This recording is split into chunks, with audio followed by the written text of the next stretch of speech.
पश्चिम Asia दुनिया का वो इलाका जहां सदियों से साम्राज्य उठते और गिरते रहे हैं, लेकिन फरवरी 2026 के आखिरी दिनों में यहां एक ऐसा संघर्ष शुरू हुआ जिसने पूरी दुनिया की सांसें रोक दी। 28 फरवरी 2026 की सुबह जब ज़्यादातर लोग अपने दिन की शुरुआत कर रहे थे, उसी समय इजराइल और अमेरिका ने ईरान के कई शहरों और सैन्य ठिकानों पर अचानक हवाई हमले शुरू कर दिए। इस संयुक्त सैन्य अभियान को ऑपरेशन लायंस रोअर कहा गया। इन हमलों का मकसद ईरान के सैन्य और परमाणु ढांचे को कमजोर करना बताया गया, लेकिन इन हमलों के साथ एक ऐसा युद्ध शुरू हो गया जिसने अगले ही कई दिनों तक पूरे क्षेत्र को आग की लपटों में झोंक दिया। हमले के कुछ ही घंटों के बाद ईरान ने जवाबी कार्रवाई शुरू कर दी। ईरानी सेना रिवॉल्यूशनरी गार्ड्स ने मिसाइलों और ड्रोन की बड़ी खेप इजराइल की ओर दागी। कई मिसाइलें इजराइल के शहरों और सैन्य ठिकानों की ओर बढ़ी, जबकि कुछ अमेरिकी सैन्य अड्डों को भी निशाना बनाया गया। इसके साथ ही युद्ध का दायरा केवल 2 देशों तक सीमित नहीं रहा, बल्कि पूरे मध्य पूर्व में फैलने लगा। अमेरिका और इजराइल ने लगातार हवाई हमले जारी रखे, जबकि ईरान ने मिसाइल, ड्रोन और अपने सहयोगी संगठनों के जरिए जवाब देना शुरू किया। युद्ध के पहले 3 दिनों में ही हालात बेहद गंभीर हो गए।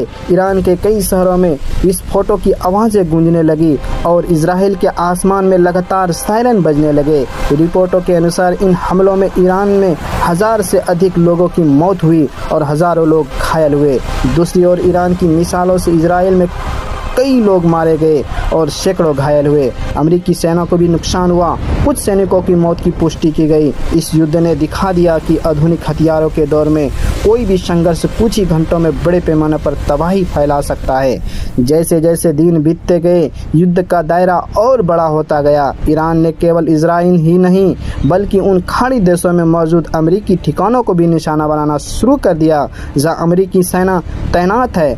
इसी दौरान फारस की खाड़ी का सबसे महत्वपूर्ण समुद्री रास्ता स्ट्रेट ऑफ हॉर्मुज में भी संकट आ गया। दुनिया के लगभग 20% तेल का व्यापारी इसी समुद्री रास्ते से होता है, लेकिन युद्ध के दौरान जहाज़ों पर हमलों और खतरों के कारण जहाज़ों की आवाजाही लगभग रुक गई है और तेल की कीमतें अचानक बढ़ने लगी। युद्ध का चौथा दिन और 5वां दिन आते आते ये साफ हो गया कि यह केवल इजराइल और ईरान के बीच लड़ाई नहीं रह गई। ईरान ने जुड़े कई संगठनों ने भी इसमें हिस्सा लेना शुरू कर दिया। लेबनान में सक्रिय हिजबुल्लाह ने उत्तरी इजराइल पर रॉकेट और ड्रोन हमले शुरू किए। जवाब में इजराइल ने लेबनान के कई इलाकों पर हवाई हमले किए, जिससे वहां भी भारी नुकसान हुआ। हजारों लोग अपने घर छोड़ने को मजबूर हो गए। इस दौरान कई देशों ने इस युद्ध पर अपनी अपनी प्रतिक्रियाएं दी।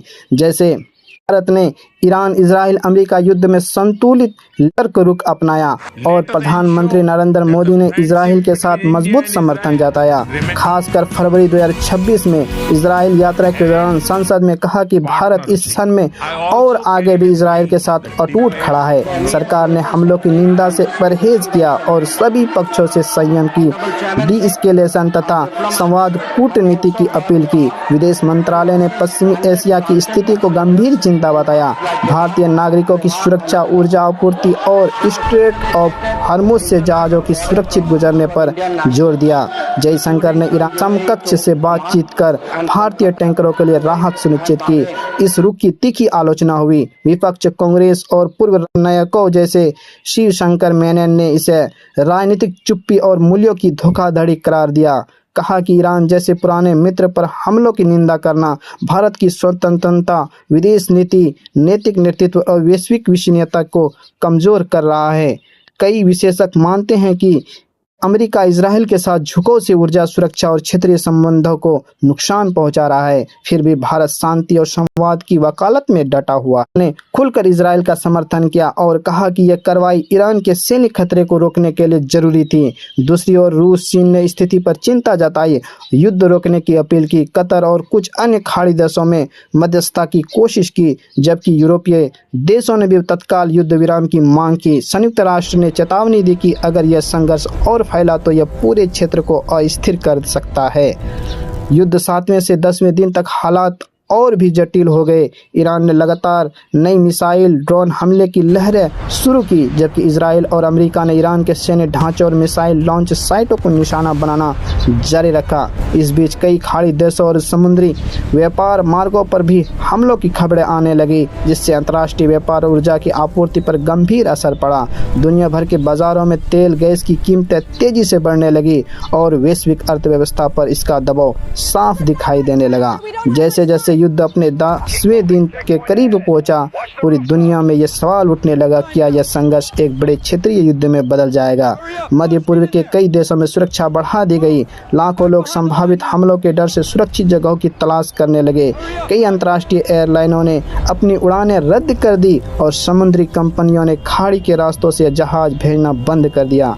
इन चौथे दिनों ने दुनिया को यह याद दिला दिया कि मध्य पूर्व का एक संघर्ष कितनी जल्दी विश्व संकट बन सकता है। इस युद्ध ने केवल शहरों को ही नहीं, बल्कि अंतर्राष्ट्रीय राजनीति, ऊर्जा बाजार और वैश्विक सुरक्षा संतुलन को भी हिला कर रख दिया। मिसाइलों और ड्रोन से लड़े जा रहे इस आधुनिक युद्ध ने यह भी दिखा दिया कि तकनीक के इस दौर में युद्ध की रफ्तार पहले से कई ज़्यादा और तेज़ और खतरनाक हो चुकी। आज भी यह संघर्ष पूरी तरह समाप्त नहीं हुआ और यह दुनिया की निगाह इस पर टिकी हुई है। सवाल केवल यह नहीं कि यह युद्ध कौन जीतेगा, बल्कि यह है कि क्या दुनिया इस संघर्ष में कोई सबक ले पाएगी या फिर मध्य पूर्व की यह आग आने वाले वर्षों तक पूरी दुनिया को प्रभावित करती रहेगी।